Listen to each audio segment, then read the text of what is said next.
Balance দুইটা।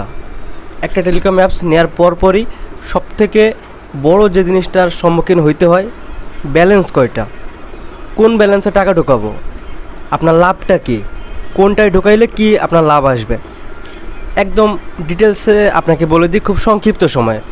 একটা main balance, একটা ড্রাইভ ব্যালেন্স। মেইন ব্যালেন্সে টাকা ঢোকাইলে ওই টাকাটা শুধুমাত্র আপনি ফ্লেক্সি লোডের কাজে ব্যবহার করতে পারবেন। আর ড্রাইভ ব্যালেন্সে টাকা ঢোকাইলে ওই টাকাটা শুধুমাত্র আপনি এমবিও মিনিটের বান্ডিল অফারগুলো পাইকারি দামে কিনতে পারবেন। ব্যাস এই দুইটাই কাজ, এই ছাড়া আর কিচ্ছু না। তো ব্যালেন্স দুইটা। তো আপনি যদি মেন ব্যালেন্সে টাকা ঢোকান আর যদি এমবিও মিনিটে বান্ডিল অফার কিনতে চান, আপনি জীবনও পারবেন না, আপনার দেখাবে ইনসাফিসিয়েন্ট ব্যালেন্স। আর একইভাবে আপনি যদি ড্রাইভ ব্যালেন্সে টাকা ঢোকাই, আপনি যদি ফ্লেক্সি লোডের কমিশন আশা করেন, এটা জীবন হবে না। তো এই জিনিসটা আপনি একটু ভালোভাবে করবেন, প্রপারলিভাবে করবেন। আর ব্যালেন্সে টাকা ঢোকানোর সময় আপনার যে জিনিসটা প্রয়োজন, ট্রানজ্যাকশন আইডি। একটাই কথা ভাই, ট্রানজ্যাকশন আইডিটা কোথায় পাবো?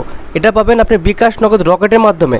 টাকাটা যখন পাঠাই দেবেন, একদম লাস্ট মোমেন্টে স্টেপে যে আপনি ওই জায়গা থেকে ট্রানজ্যাকশন আইডিটা পেয়ে যাবেন। ওটা জাস্ট কপি করে আনবেন, কত টাকা পাঠাইছেন টাকার অ্যামাউন্ট দেবেন, আপনার অ্যাকাউন্টে পিন নাম্বার দেবেন, ব্যাস।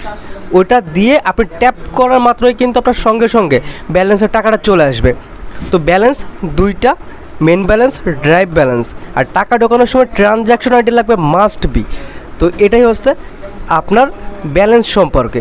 এই দুটো জিনিস যদি জাস্ট প্রপারলিভাবে আপনি একটু ফলো করেন, তাহলে কিন্তু আপনার ব্যালেন্স নিয়ে আর কখনো আপনি আটকাবেন না।